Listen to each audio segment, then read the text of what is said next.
Hey everyone, welcome back to another video from Apps Academy. In this video, we will be learning how to copy LinkedIn URL.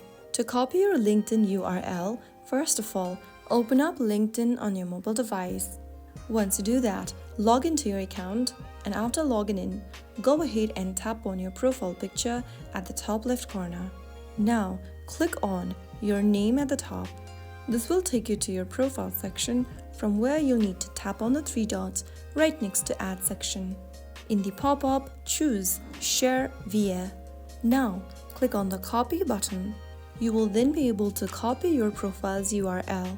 Now you can share it with potential employers, clients, or colleagues to showcase your professional experience and network.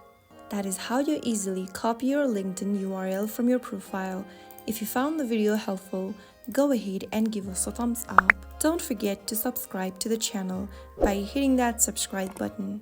Press the bell icon so that you'll never miss out another upcoming upload from us. I'll see you in the next video. Thank you for watching.